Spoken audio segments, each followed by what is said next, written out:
Hello there. Welcome to episode 40 of Bow and Blade, a podcast brought to you by Medievalists.net, your home for all things medieval on the internet.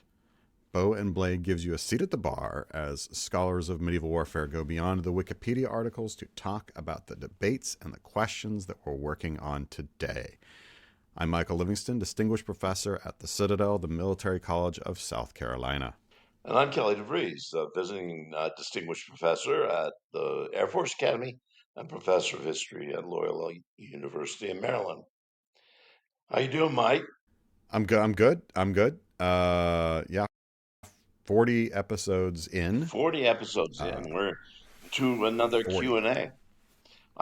We I are. get excited about these, by the way. Yeah, I mean, the Q&As are fun because, kind of you never know what we're going to get. We don't. We don't. Believe it or not, Uh, folks out there, Mike and I don't have Wikipedia or the Oxford English Dictionary or whatever absolutely memorized. So, yeah. So it's always a little bit fun to see what we get and then see what we come up with in return, as it were. So, before we get started though, what are you drinking tonight, bud? well, I've got to drink something. I've just lost my voice. Hold on now. Water Yeah, first, and then I don't know. I think I'm going to go. It's I kind of a open bar when we do these Q&A, so I'm trying to think of it something is. Yeah. fancy. But may just go. Oh. I found. Oh, I think I know it. Just right around here in Colorado Springs, there's a nice little Irish bar, and they do an old fashioned with Jameson's. So I'll do an old fashioned Mm. with Jameson's. It was quite good. As I think many know, old fashioned is my favorite drink. I'm so I spent the weekend touring other campuses for my son who's preparing to apply to college, and so I was having to getting to go to Getting other to go. campuses, Yes, yes, yes. getting to go, eating on the road, Yeah. and we went to a Mexican restaurant, and I won't say where, except to say it was it was terrible. It was terrible, and I had an awful margarita. So I'm gonna have a good margarita for my drink tonight because it was incredibly disappointing. After a long day of driving and walking around, I was like gonna get a margarita, and then it was terrible. Can you believe So you got a kid going to university next year? no, I can't believe it at all. It's wrong on so many levels. But he's awesome. He's gonna do great. He's awesome. It's fun because obviously we spend a lot of time on our own campuses and on other campuses giving talks and things like that, right? Being academics, it's so different to sort of go as a prospective parent and just, this is weird being on the other side of this. But it's good. It's gonna be good. It's gonna be Yeah. good. It's gonna be Yeah, I remember it. It's been, boy, years since I did it with my, good heavens, with my youngest daughter. And it was fun. She picked good. only small schools. So you went to a couple of big ones, but she went to only small schools, and they were all desperate for her to come. And Yeah. there were one or two that were, no's right off the bat. One or two that were, geez, yeah, I would like to think about that. There was one that really stood out for her. And then she got into my school and said, the lure of having laundry within drivable distance was, I think, what eventually won out so that my youngest daughter went to Loyola. So that may be the concern. Uh, yeah, I don't think the lad's gonna come to the Citadel. Not because there's anything wrong with the place or whatever, except I don't think he wants to salute me. No, no, that Um, would be, I hadn't thought about that aspect. Yeah. yeah, and I would probably seek him out to just stand nearby, so we'd have to do that probably just to be mean. Yeah. Well, So yeah, yeah. he's probably My not gonna do youngest that. But daughter, Katie, she used to come up and just have lunch with me. Show up at my office and have oh lunch with me. And that was kind of fun. I must admit, it was kind of fun. yeah, Um, that's awesome. yeah. Well, we're not just gonna talk about colleges No, no. today. Um, because those aren't the sort of questions you all are asking us. Should I just dive right into these, Just Paul? dive right into it. I think we've got a mixed All bag. right. Usually we have some themes, but in this one, I think going over those questions just before we got on the podcast Yeah, showed that there was a real mixed bag this time. we do. And again, this is like as a reminder too. If you got a question, like send it in, right? So we can add yours to the Yeah, list. Um, yeah, because some of these yeah, let's. received after the last Q&A. So Yeah, and some really good ones. Um, Micah Tillotson, who I think has asked us questions yeah, before. So Micah, you're officially our favorite. Um, Regarding people like Bertrand du Guesclin, are there any other almost great men in history who you'd like to give a shout out to? People who the great men, and this is all kind of in scare quotes, if you will, um, relied on to carry out their vision, or who were very talented but just not flashy enough to make the popular history books, talented subordinates, administrators, the kind of people that didn't get monuments erected in their honor. Who would you give a shout out to, of Kelly? course, Bertrand's got some great monuments. I mean, there's the statue outside the walls of Dinan. There's the statue or the death statue in Saint Denis. Plus, there's the relic with his heart in it and so forth. So he did probably better than a fourth son of a Duke of Brittany should have done under the circumstances. Uh, but there are. I mean, I think I'd like to watch. Let's open this to a little bit bigger question, and that is, what personality makes one of these guys rise through the ranks? I mean, we could say, oh well, Edward the Third, Edward the Black Prince, but these guys are kings, princes. They're supposed to lead. Uh, Yeah, I mean, he's Micah's asking us about kind of the yeah, almost sort of people, almost like like the people you don't hear about, the second tier or third tier. I don't know what you think about it. The unsung heroes yeah, yeah. That's a hard who one don't because make the Joan of popular Arc, of histories. course, coming out of nowhere would be in this role, Yeah, but she would not but count. she She can't would not count count for because this. she's unique in her gender. Yeah, and is very clearly a famous person who gets lots of popular credit. So we're looking for the Yeah. names of somebody who isn't well known, who's nevertheless important. So I'll give you one. Okay. All right. You go away. Uh, Nuno Alvarez Pereira. Yeah. Yeah. There's one. This is actually, I think obviously we probably mentioned him when we did an episode not too long ago, because this guy's pretty important to Algebrata. This is the guy that kind of leads that victory, that amazing event, and I think holds a really central place. And it's like that's not just the only thing he did. He did lots of stuff. The dude actually gets like canonized and stuff. He's pretty wild. Really cool dude. Has this really kind of awesome central role in several moments. Obviously, we were concentrating on Algebrata, but he does other things that are amazing as well, and doesn't get talked about as much. And part of that's, well, Algebrata doesn't get talked about very much, and part of that's because the Iberian component of Western European history doesn't get talked about as much as it should, because it's dominated by Anglophone scholars who aren't able to read those languages or don't bother to or whatever, right? So despite his importance, doesn't get the kind of recognition, I think, on the popular scale that he ought to get. Obviously, you go to Algebrata, you get his name. He's a big deal there, but I think overall he's not treated as well as he should be. I like I like your choice there. I think that's an absolute prime one for that. I was you started mentioning there are of course a couple of Spanish heroes that do lead and come out of nowhere. El Cid would be the perfect one, but El Cid has got a lot of popularity, even though maybe has dwindled over the years. I don't- I'm I think part I like the sons and the grandsons that led it. Uh, that led at the Flemings at Courtrai.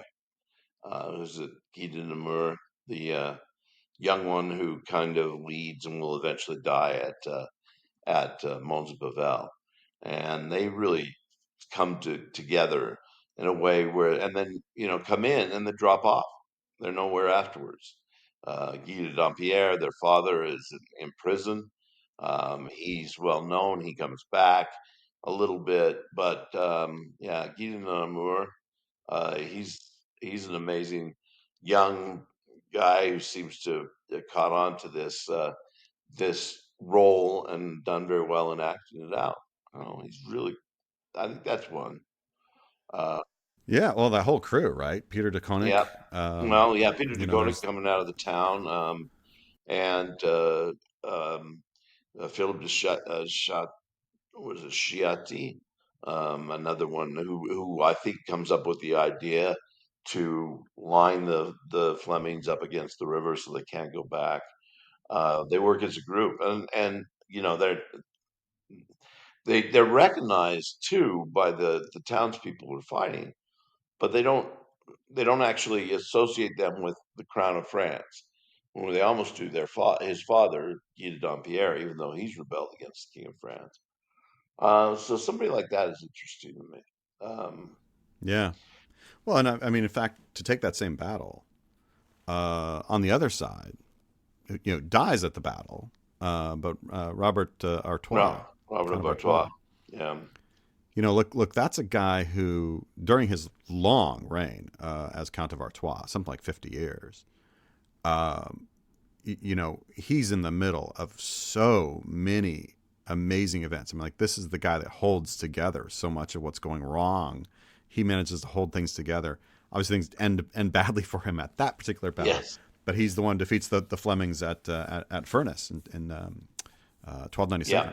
Yeah. Yeah. And really a central dude, but doesn't get mentioned much because that period gets kind of lost in history, Hmm. right? Because it's before the so-called 100 Years' War, and it's sort of after. It's in that sort of between space, and so you get this really vital dude who doesn't get as much credit as probably he ought to get Yeah, and the in the next history Robert of books. Artois is on the English side. So he will flip. I don't know whether it's the grandson or the son of the one that dies at Courtrai, but he flips it. He joins the English. He's there at Sluis, and also there at Tournai, on the English side. He's one who will lead the chevauchés out in the countryside to cause a little bit of terror during the siege of Tournai. So, Yeah, you know, the Artois may have been very happy to stay with Edward, um, well, stay with Edward the First, or fight against Edward the First, and fight against the Flemings, and then they kind of think, yeah, the French didn't do us that well. Maybe we'll flip on to the other side. yeah, yeah. Um, but it should also be said, to get back to Micah's question, these, why do you not hear about these kind of folk? Sometimes it's because of their rank, Yeah, sometimes that yeah, that sort of thing. Um, there's also, you don't hear a lot about talented subordinates either, because often they're the kind of folks who are working with kind of humility within the structure of society, and so they're not raising monuments in their own honor. Like there's a sort of people write their own histories in some regards, and so sometimes people get more credit than they're due because they or the people around them are sort of writing the history. Custer's Last Stand comes to mind, where something where that was very different in his widow's view yeah. than in reality, and for a long time that was the That story, was the right? story. You're no question. And and that kind of taints things. So There was one. so yeah, There was one that I remember was reminded me last week when I was giving a lecture at High Point University, and that was, and we only hear about it in this one instance, but he's Jean Le Couvinier, John the culverin user, and John the Gunner, I guess. He's the one that is given credit later on for having shot Thomas Salisbury, Thomas Montague, Duke of Salisbury, at the siege of um, of Orleans in 1328. But he also then they have that wonderful little story of him. in the boulevard at the end of the bridge, and he'll keep firing his Covenant at the Torrell, and it's not powerful enough to make it through the walls. So he's aiming for the windows, which is how Thomas Salisbury gets killed. But they he the one in the account in the journal of the Siege of Orleans, where he is sitting, he's so good, they all fear him from the English side, and periodically, and they will shoot arrows at him, which is about the only thing that can reach him. And he will, evidently stick one underneath his arm or something, and then feign dead. And they come out with a stretcher crew, take him back down to into the city, across the bridge, and then just at the time when he's still in the eyesight of the English, he pops back up and goes running back. It's not hurt, not hurt here. Oh, the drama. The The drama, drama. yeah. I found the Uh, interesting thing going through all of Joan of Arc's companions. He's never mentioned because he's not a leader, but I did find that he continued to fight with Joan later on. So, but yeah, individuals like that cause this kind of humor and cause this kind of fun during traumatic times, I think are fun, are nice too. yeah. Wouldn't you love to have that guy's story, Oh right? You yeah, know, his I'd love to actual have that guy's full story. story. I'd love to know who Tyrold is. The Oh, the yeah, young person on the Bayeux dwarf. Tapestry. Talk about somebody who's, how do Taroldus. how do you, and the inspiration for George R. R. Martin later on to make an important little person as the major role in in Game of Thrones. Yeah, how's that? What's that guy's story, man? Obviously, we get snippets of it, like like your man at Orleans. We get snippets Hmm. of it, like Yeah. so. He kind of flits like a shadow between trees, like pops into the open for a second, then it's gone again. What was the whole story? Like, how'd that? Tell us more, Please please. tell us more. Yeah. Awesome. So there you go, Micah. There's some Yeah, rambling that is rambling. But responses. every time I read, I will say this: one of the things that makes medieval military history fun, and it makes any pre-modern military history fun, is that you don't have enough information. There's no full account biography kept in some archive somewhere. You Yeah, really, and some have been able to put together, these cases of common soldiers who a little bit more about the common soldier. And then we get something like Bertrand Guesclin, who does rise up enough to have a chivalric biography for him. And there are a yeah, good dozen of those during the last 2 centuries of the Middle Ages, not as much earlier. But um, yeah, Pernino, he's the guy I'd yeah. like to Dom read. Perignon. He's the Yeah. guy I'd like to have to dinner. Pernino. I mean, only if he's in a good mood. Like Yeah, he's in a bad mood. Like if you burn the chicken, like I don't want to be in that room. You know what I mean? yeah, but if he burns the Like chicken. See, I mean, if he's given a cottery and he just says, "Well, he, I'll do the cooking then." Here, yeah, I'll cook it with his cottering iron that I just pulled out of my own leg. What a guy. What a weirdo. yeah, But but yeah, if half the stories are true, oh my god. yeah, So good question, absolutely, Micah. Good question. absolutely. Uh, Here's a question from a friend in Malta, which is totally awesome. Hello in Malta. Luke Gauci, I think is how that'd be pronounced in Malta, but you can correct me if I'm incorrect, and I apologize. Luke from Malta wants to know our opinion on learning languages as an aid to becoming a medievalist. He says he's teaching himself Latin, but what's our opinion on medieval Greek, Arabic, Old French, sort of, etc.? What is the best way to do this? And what benefits does one get from being able to read primary sources in their original languages? And oh my God, Luke, have you come to the right place? Yes, yes. Because both Micah and I came through graduate programs that really emphasized language, and it's essential. I remember as a grad or as an undergrad student, just deciding I'm going to go to medieval studies for grad program. And you probably have a similar story to this, where you then go ask somebody eminent in the field, "Oh, what do we need to do?" And Fortunately, I was going to University of Toronto. Latin was I'd taken Latin for 4 years, but Latin was going to be central, and it was going to be what the 4 years of Latin I'd taken was gone in the first 2 weeks of intensive Latin stuff. But I had run into Spiros Veronis, who was a Greek professor, and I'm not entirely certain where he was. I think he may have been at UCLA at this time. I met him at UCLA, and I went up and said, "I'm interested in being a Byzantine historian." And he looked at me and he says, "Well," he says, "that's very, very good." He says, I'm sure your Latin is up. Greek has to be there too." And the modern languages, a lot of stuff written in on Byzantine histories in German or French or that. You should know. You should really know Arabic, and um, you should know Bulgarian too. But then he had a little chuckle. He says, "But I think I'm the only one who knows medieval Bulgarian on this side of the outside of Bulgaria."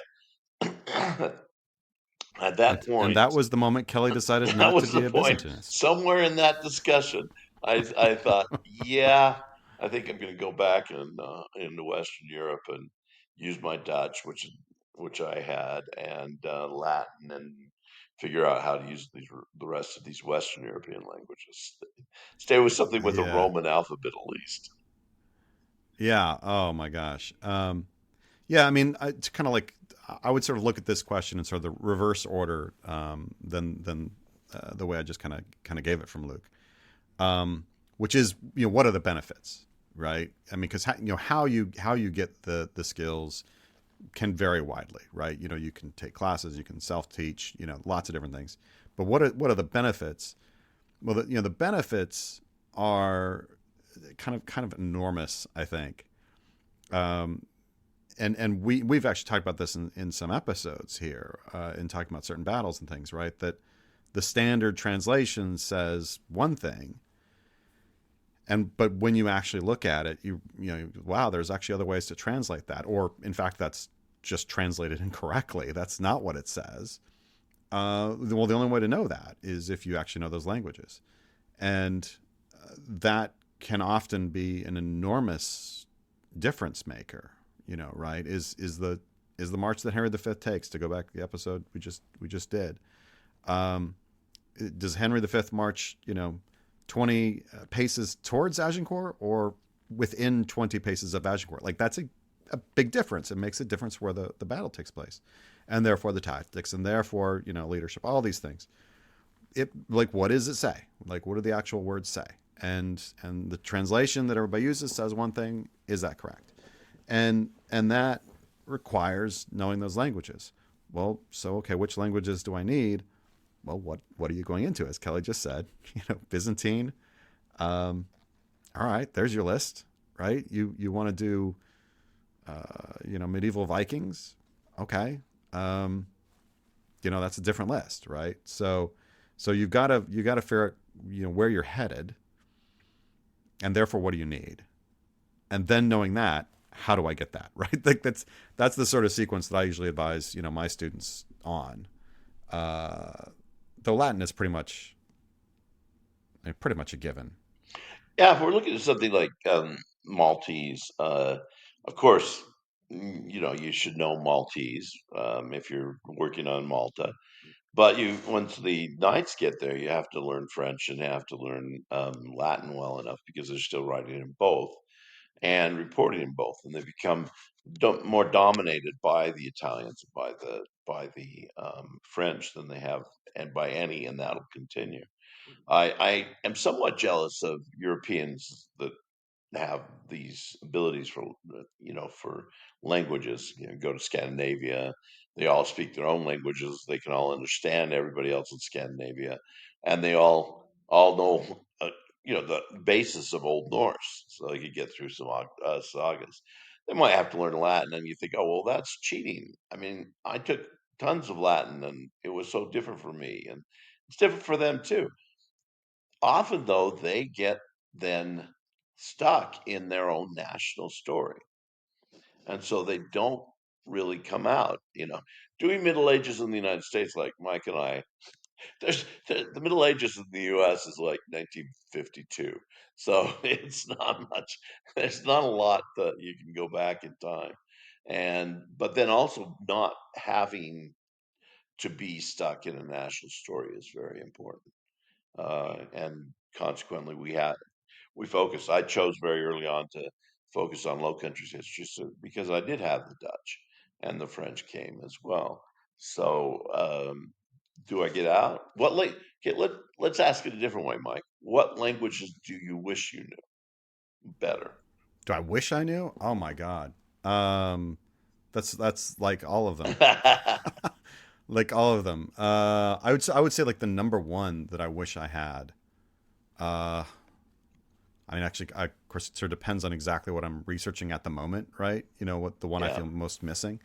But most the one that comes up the most, I think, for me is wishing I had better Arabic, yeah, yeah.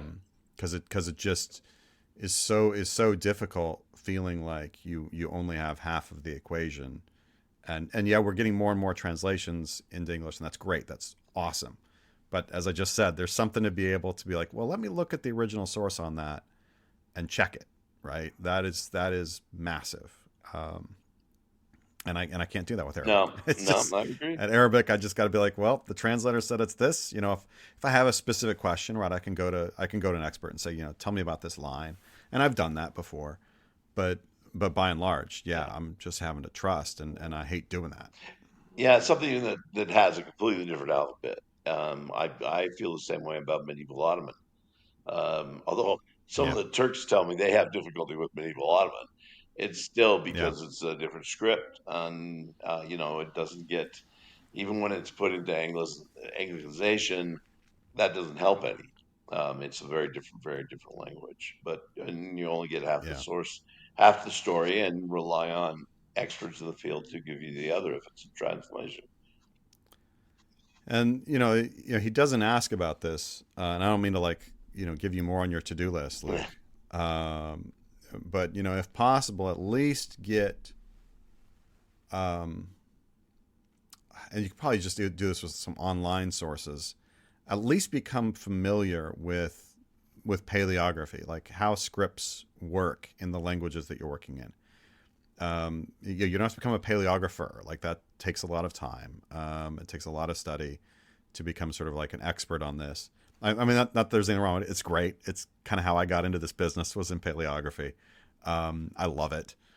But having at least a sort of passing understanding of this, of scripts, can also help you when you're looking at original sources to be like, well, this doesn't make sense. Well, wait, maybe that C is a T, right? And in this script, it actually really could be like, this could be an easy scribal mistake or an easy editorial mistake, and that explains, right? That answers the question I have. So that would be another thing I would kind of, it's good to know the languages, but also good to know how we get things, right? How does the material come into our hands from its original Yeah, composition to today? agreed.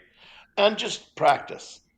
So, I still sometimes look at a passage and I can find the translation of this, but let's see what I can do with it first. Yeah. And just because I want to see how, if my medieval Latin has dwindled a bit or medieval French has dwindled a bit. And so, that's always nice to be able to go back and revisit some of these and say, oh yeah, I still can do that, or oh no, I better get more experience in this. Right. And, big or small. Like, yesterday I was doing looking up a particular piece of the Salic law, particular title in the Salic law. I mean, look, there's plenty of translations. There's not anything untoward. Like, there's not some surprise there to be found. Like, oh, we've all had that translated incorrect. No, no. But let me just look at the original and just do it that way. And, yeah, it'll be kind of like just a quick, 5 minutes or whatever. All right, I've translated it. Cool. Still got it. Still got it. Yeah, Like, working that muscle a little bit. I didn't need to go to the gym, but I went to the gym. I feel a little bit better about it. Yeah. Any chance you get to do those little things is a chance worth taking. yeah, Um, What is the best way to do that? He asks. I mean, obviously, like that depends upon the resources you have, Yeah. right? If you've got recourse to, a good intensive Latin course, as Kelly describes taking at Toronto. Toronto still has that. It's a pretty famous thing in medieval circles to go do the intensive Latin course at Toronto. Buckle up, kind of thing.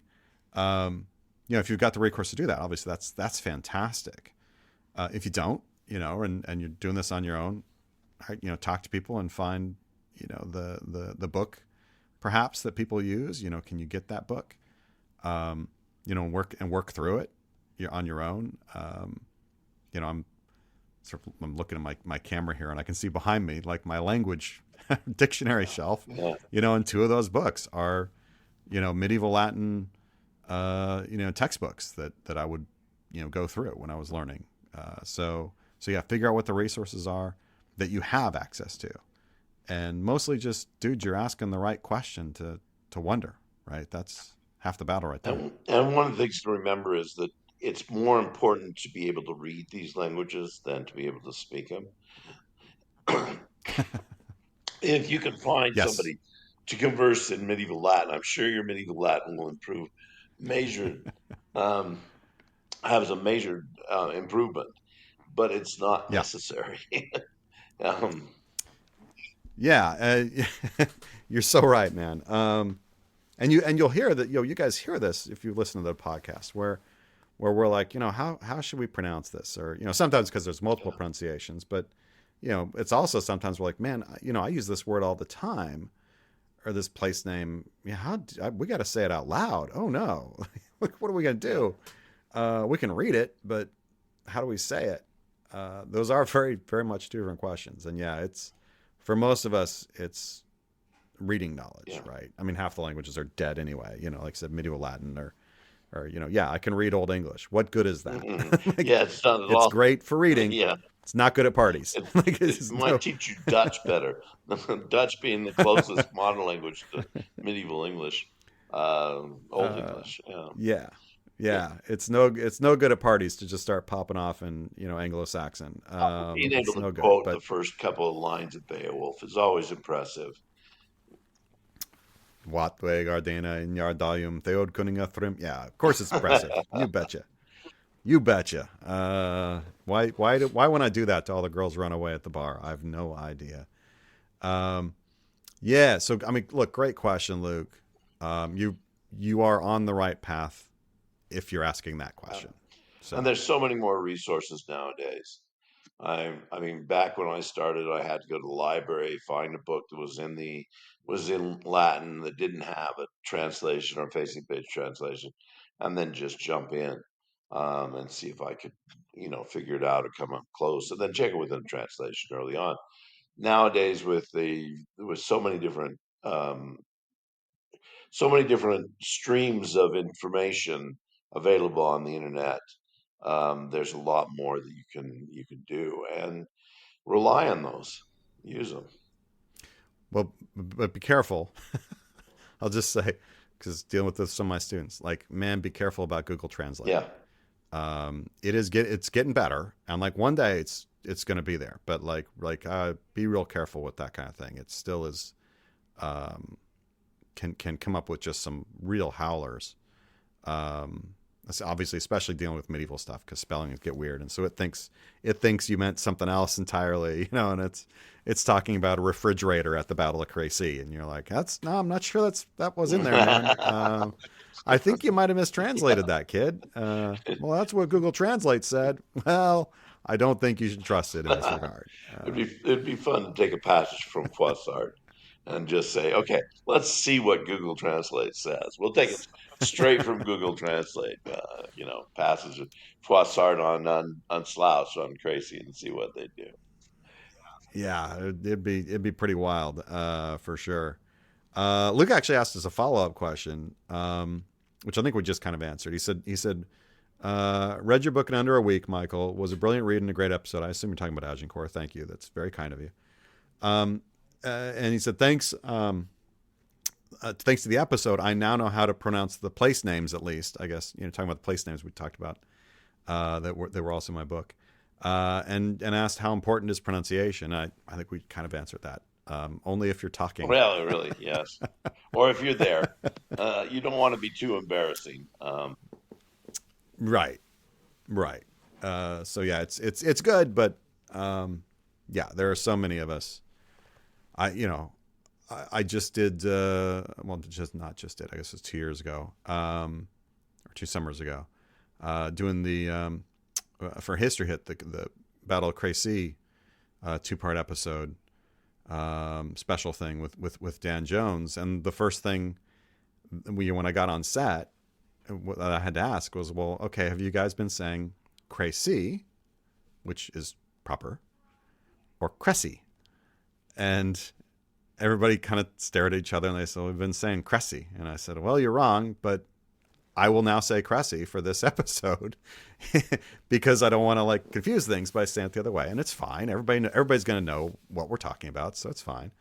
But there, yeah, the kind of traditional English pronunciation is Cressy. So, all right, we're doing Cressy. So be it. On one of my first TV shows, we started out by how do we pronounce Reims or Reims? Oh God, that Because if one's we say awful. Reims, nobody's going to Yeah, understand it out there in the English speaking world. But if we say Reims, it's completely wrong for what they would say, but it's yeah. spelled that way. So Uh, yeah, we came to consensus. We'd use Reims, and every time I said did it, you? yeah, and every time I said it, because it was Oh, on Joan of Arc, and she's taking the king to Reims to get, and every time I said it, there was a certain cringe that went up my back, yeah. and I looked at it later. It did not show on the camera, but there Oh, were that's one or good. two where my face kind of went screwed up a bit. Ouch. Reims, Ouch. ouch. Yeah. Ouch.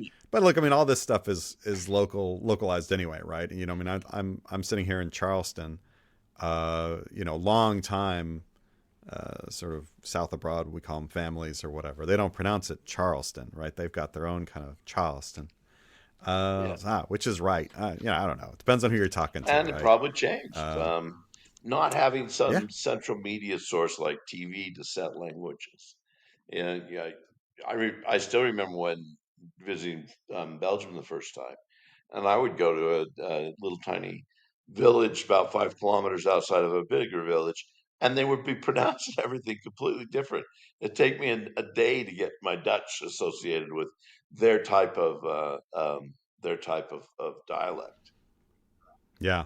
Yeah. Yeah. No, I think we've talked about this before, right? The little Dutch I've got is Maastrichten, and yeah, Totally different. nobody understands that. Yeah. Nobody understands that. I thought I was so smart and went to Amsterdam, and people were like, "You're an idiot." Like, oh, dang it. Oh well. But Uh, language essential, guys. Language is essential. yeah, language is essential. So yeah, good on you, Luke. And I hope you're enjoying Malta.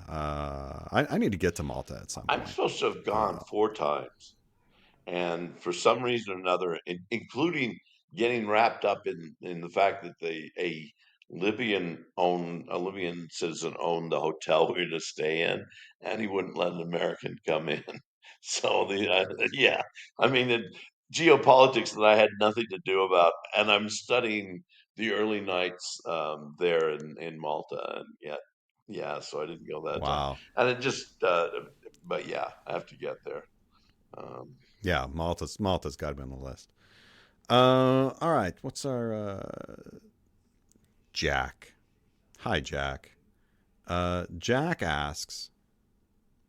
He says the two of you talk a lot about visiting battlefields, Crécy, Poitiers, and such. Yes, and such indeed. Do you have a favorite battle site to visit, and why? And he just nailed that, like that add-on 2-word question that and we all why? hit our Yeah. students with, and why. So yes, do you have a favorite battle site, and Well, I have why? a favorite one, but it doesn't tell you much about the battle. That's the problem. But it's the one that got me involved in this, in medieval history, and primarily medieval military history, and that's Courtrai.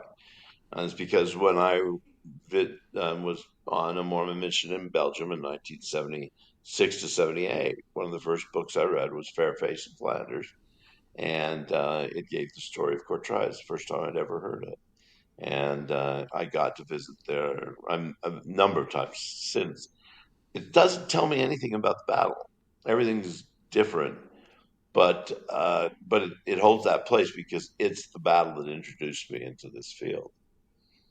Mm. Now, come back after you tell me yours. I'll come back and say the one I like to visit because of the historical knowledge and such.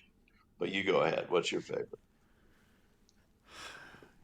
I don't have one. So this is one of these. This is a horrible question, Jack. I mean, it's a good question. It's a Good good question. question, but this is a horrible So, question. Because look, I could answer five different things for five different reasons. Crazy has had such a central part in my life. I love visiting that site. Just the memories of when you and I, Kelly, went. The first time with Bob, and then we went back, and then I've been back since. 2 or 3 times. Like, look, I love that site. Just wrote the book on Agincourt. Really excited about that. So I really love that. Bryn Glass was one of the first battle sites I visited kind of on my own, where I was really putting things together, and so that's really important. Yeah, so I got so Poitiers. Poitiers, I have and that's because I got so many questions. We're gonna do a relook at Poitiers in the next weeks. We're gonna go back to that now that Kelly and I both visited the field. Well, you had previously visited the field, but I never had. visited several And times, but I think yeah, it's and so changed we're just gonna because I had more people with me. Doing it on your own yeah, can be hard, but if you've got a second person there bouncing off ideas is very helpful. right, right. So yeah, we're gonna redo that one. So I mean, I love that. I get if you put a gun to my head and you're like, okay, seriously, which is your favorite? This is a cheat. This is such a cheat. I would say Thermopylae, and the reason I would say Thermopylae, first of all, it's big, the 300, all that, Leonidas, Spartans, etc. Um, but there's 2,500 years of warfare on that spot, going all the way to like a Nazi tank battle and World War II saboteurs. There's like dozens of fights there, and so that would be my favorite one because any period of history, I have access to it on that field, and we've got remains and stuff like that. That is a badass site. So that'd be my favorite. Yeah. Yeah, and I think I feel the same right now with Thessaloniki, knowing that there were 34 sieges during the Middle Ages of Thessaloniki, and knowing where the walls are, because the walls haven't changed. We've got almost the entire circuit except for the sea walls, and yeah, that could be fun. I mean, I want to go back now to know a little bit more and see if I can figure some stuff out just from looking at the places there. I This past summer, I mean, it was wonderful. Mike and I and Bob Wisdom Savage, we went along the Loire, went to Bordeaux, and Because we had yes, to we had to. Yes, we absolutely had to. research. And whenever you have to go to Bordeaux, that is such a punishment, such toil. I mean, the food, Oh yeah. just the food. But I saw Castellon and I saw Poitiers through big through different eyes, I think. And Castellon it's an amazing battle because it's the last 9 Years' War, and it is such you can see so much of it still on the ground. I think that helps. I always like going back to Orleans because I can stand where I mean I know where Joan stood, so I could stand in the place Yeah. of Joan of Arc. I mean that to me is just thrilling. Yeah. I mean, good answers. Good answers. Yeah. Good question, Jack. As I said, also, man, that's a rough one. That's a rough So one. here's the follow up for you, Um, Mike. What yeah. battlefield Oh God. do you wish to see next, or is on your list to see? Oh, yeah. If I could go to one like right now, what would Yeah, it be? Um. Oh, that is a good question. That's a terrible question, Kelly. You've been to so That's an many. awful question to Yeah, ask. but Probably right now. Um, yeah, I think right now it'd be Nahara. there. Yeah. Yeah, and I think because I'm getting ready to well, I've actually written it up, but um, it'd be good to be able to know if I can go into more in depth on that, based on the ground stuff. So that'd be what it'd be right now. Yeah. And also like a Rioja sounds really good right now. So that's like a And it is a win-win. Rioja area.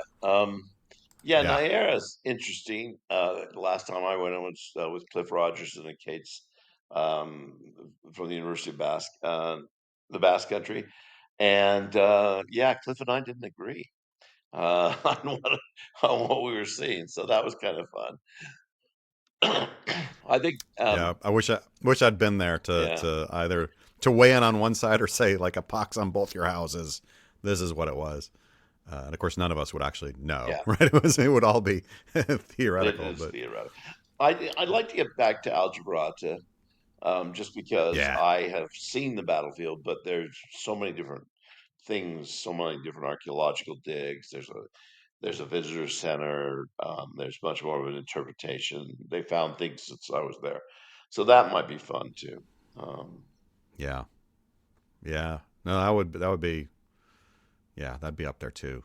Um, yeah, man, good question, Kelly. Look at that, you're asking well, questions. Look it's out, on the list every time I think of something. look Bouvines. out, Now that we've look out. done Bouvines last week, I want to go back and visit that site, see if there's anything I could say. Um, Yeah, yeah. and Be fun to do that with with John Yeah, France. yeah, and Mons Have John Pavel out there. too, which is very close Um, to it. So yeah, yeah. Knock them both out. Um, so yeah, great question, Jack. Really great question. And I would be remiss. I would be remiss. It's not. I actually wasn't intending to do this, but just now popped into my head. Um, if you're interested about the Battle of Thermopylae, the battles of Thermopylae, the book Killing Ground comes out in February, which is co-written by myself and Mike Cole, and we go through them all. We go through them all, and all the battle sites, all the battleground. It's fun. and yeah, So and yeah, some of them quite small. if you're I had the same feeling, and I'd like to do a similar thing with Cassel in northern France. yeah, Starts out, and we know gets its name for being a castellum in the Roman period, all the way through the Middle Ages. Three major battles fought there in the Middle Ages and early modern period, and then it's the last tank battle in World War II in northern in France. So it's amazing. and has a major role in before that Oh too. yeah, yeah, yeah, So yeah, yeah. in world wars, It's the one where uh, some of the soldiers at Dunkirk went to hold off the German army getting to Dunkirk, and they all ended up dead or in a concentration camp. yep, sacrifice themselves to keep the Germans away from the beaches for a little bit longer. Yeah, Yeah, incredible incredible site. site. And the one memorial that's there is not to a specific. It's to all the dead in all the wars. Yeah, yeah, pretty moving thing. You mentioned Castillon a bit ago, which seems like a good jumping point for this next question. Um, what could possibly possess Talbot to have not worn armor at the Battle of Castillon? Yeah, So that's a follow up to our episode on Castillon, which was episode 33. Episode 33, yeah. everybody. We talked about this story about whether or not he's wearing armor on that field. So what is your answer to that? I'm still a little suspicious. I can't see anybody going into battle without armor on. There's certainly a death wish there.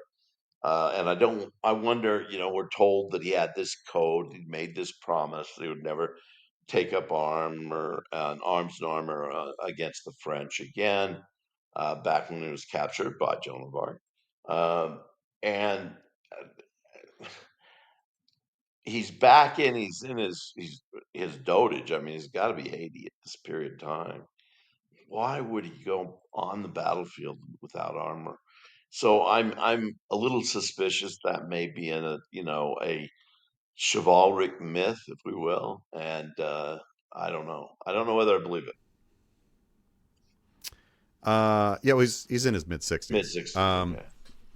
Oh yeah, Yeah, not dotage yet. I shouldn't say. not done it yet.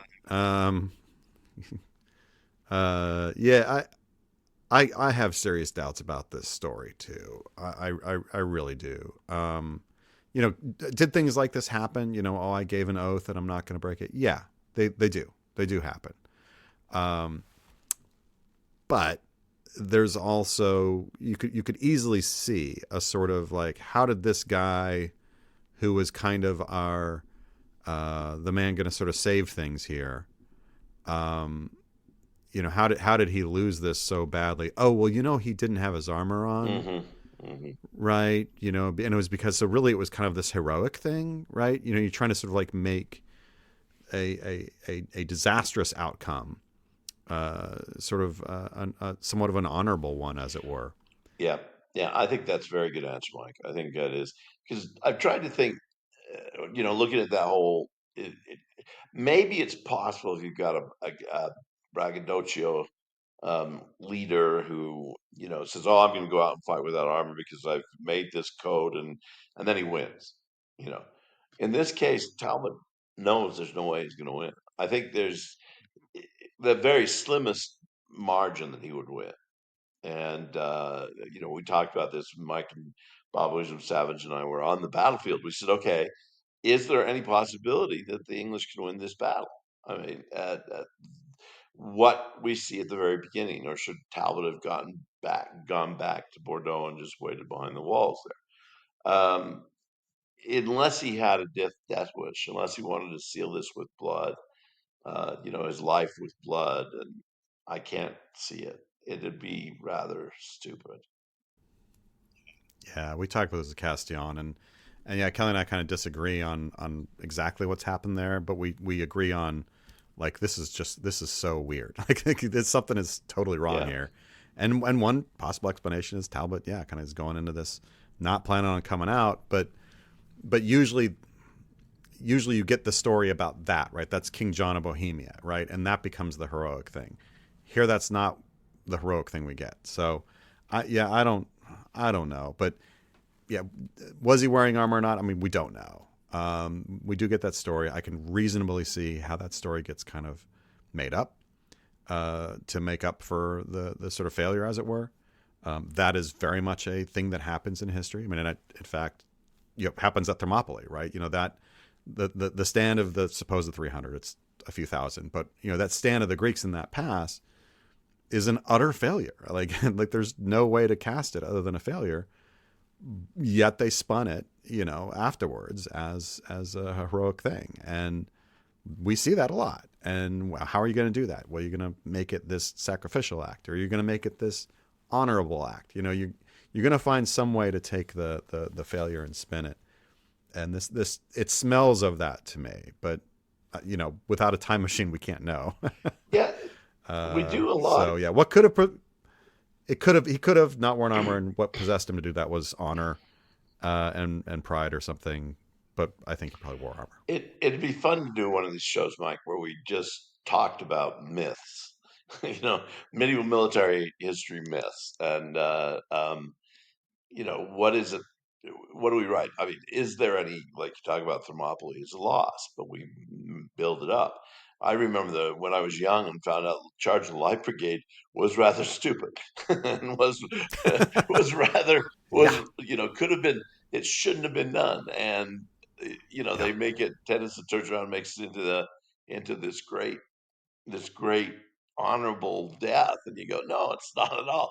Don't ride through a valley where you got cannons on the walls.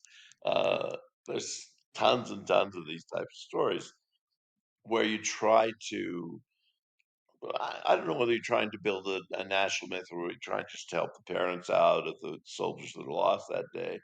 In Talbot's case, you're trying to make somebody at the end of the Hundred Years' War look good, because they haven't had a hero in the Hundred Years' War since the death of Henry V. Um, Yeah, and all the above, right? You know, like what's the situation, right? What is the reason for the spin? And of course, you can get spin out of winning too, right? You know that you win. Well, what was the cause of the victory? That's spin too. Um, and it's difficult because that propagandistic maneuvering is there from the get go. It's like the first records you get are already being subject to bias in this way, which again is one of the reasons you need to read the originals so that you're getting at least close to it. yeah, But you're still going to be facing those kind of questions, um, and yeah, we could do like a whole episode just talking about like battles, yeah, and the myths around them because there's a lot. yeah, there really are, and sometimes someone like Bayezid the First, Ottoman Sultan, great victory in Nicopolis. You cannot do anything at Nicopolis, except for talk how bad the Western Allied forces did. But what a great general Bayezid was there. And then, 1402, he meets his match. That's 1396. Turns around 6 years later, he meets his match because he runs into Tamerlane and ends up. I mean, Bayezid ends up as a failed, not just a failed fighter on the battlefield. He's put in a cage and dragged around for a year by Tamerlane until Bayezid feels so bad that he runs in the bars until he breaks his skull and brings his brains out and dies. And I can't even imagine what despair that might be, because in Islam, suicide would be the worst of all sins. Yeah, good times, good Good times, times, yeah. uh, But good how does times. one go from such a great generalship to such a bad generalship? Or Bad luck, I bad reckon. luck on, well, an opponent that's somewhat more skilled than the Allied Crusaders at Nicopolis. Tamerlane was ruthless, but he knew how to lead forces.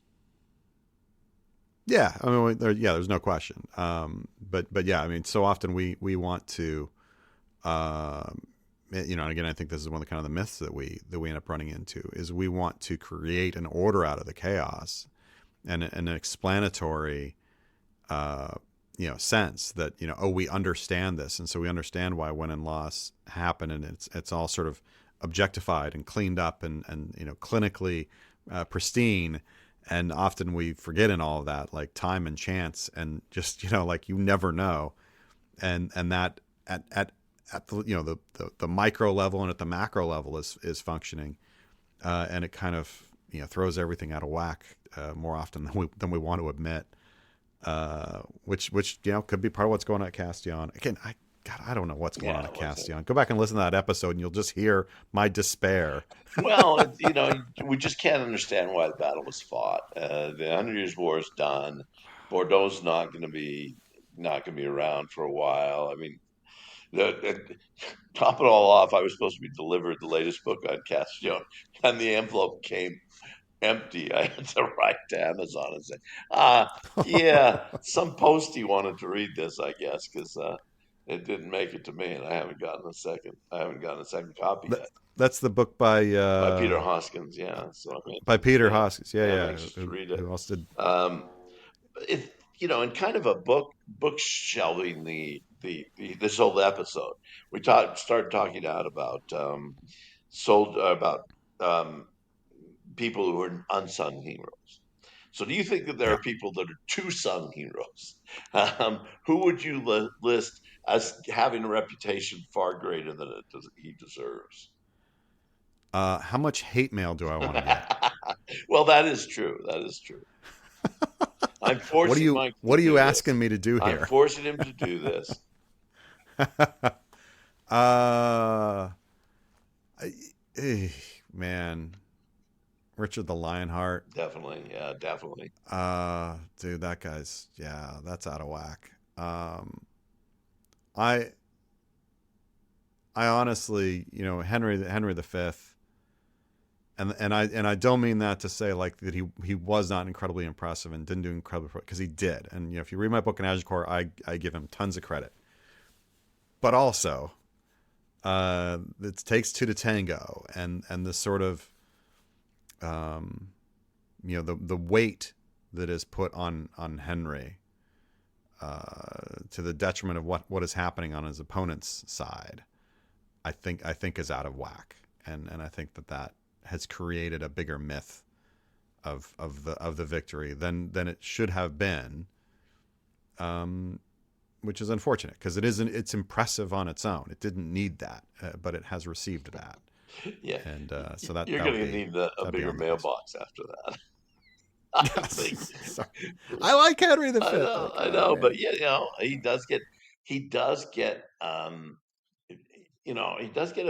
big reputation. I wonder if it's because he dies so young.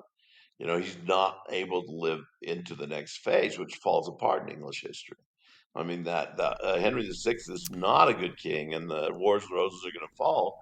And the question Yeah. always is if Henry V gets as old as, say, Edward the third had been, so he's in his 70s when he dies. Is it is there no Wars of the Roses? That's so you got you can't really And condemn somebody for dying, although he does die with dysentery, which indicates he wasn't taking proper no, concern. I would say, with absolutely no authority whatsoever, because there's no way to know in this kind of thing, but I'll say it anyway. Yeah, if Henry V doesn't die young, that is probably the one chance of they actually get France. Yeah, yeah, Um, it might well have worked, and wouldn't that have been wild? yeah, Like, wouldn't that have been yeah, wild? Because he was good enough, and did have things in such a position. He could have. Again, I'm not like saying Henry V is a bad guy or whatever. He could have done it. That was the window. That was the opportunity. And then yeah. he got shot, and things went south. Playing Um, counterfactual history, I've often thought about what would have happened if Henry had lived till 1428, 29, and met Joan of Arc. well, I don't think there'd be a Joan of You Arc. don't think there'd be a Joan of Arc? There may not have been. No, No. there may not have been. There may have been out of that. I don't know. It's fun to talk about these type of leaders. I mentioned briefly, we talked about um, John the Fearless. We were talking about the Battle of Otay a few weeks back, and I've often thought, I really think that he had a marvelous career. He was a very important fighter. I don't know that for what was happening in that part of the Hundred Years' War. I can't get past the fact: don't kill your don't kill your cousin. Don't kill Louis of Orleans, because how much that would have changed had France been unified with the Burgundians and the French together. We still don't really have much of a reason why John the Fearless has Louis of Orleans assassinated in 1407, and yet so much history is dependent upon that incident in the next Yeah. 30 years. Yeah, I mean, it's there's a reason I talk about in the Agincourt book, because again, to use, I don't know why I keep going back to Agincourt and Henry V, but yeah, that sort of, if Henry V lives, I don't think there's a Joan of Arc. If that murder doesn't happen, there's probably no Henry V in the way that we know Yeah, of Henry V, yeah, right? Because the Agincourt campaign does not go the way that it goes. Like, none of that. These key points in history are so fascinating, and yeah, the counterfactual. There's no way to know. yeah. And but this is the kind of stuff we really do argue at bars. Yeah, this um is like we really are. We shouldn't this have gotten those. I mean, bring on another Jameson. They have a special name this for it. is It's an old-fashioned Jameson, but bring on another one, because these are fun questions. yeah, this is literally what it's Yeah, like, is like, let's have another one. No, it would have gone like this, and yeah, we just have too much fun, and we could do this all we night, could but too. it's already been Yeah, an hour. yeah. John the Fearless. I mean, I want to think that if he's still with the French, he's in command of the French army, and you don't get that weird command structure that seems to break down. If you got a very strong person like a John the Fearless who can take command of the Battle of Agincourt, does it turn out completely different? Well, does Henry even invade? Yeah. Like, does Henry even invade if that kingdom is like cohesive? Man, I don't know. I don't know, because he knows things are Yeah. not going good over there. So Yeah, I still remember that yeah, one of the great historians still with us, Bertrand Schnerb, one of his books was, most important murder in history, essentially, killing off Louis.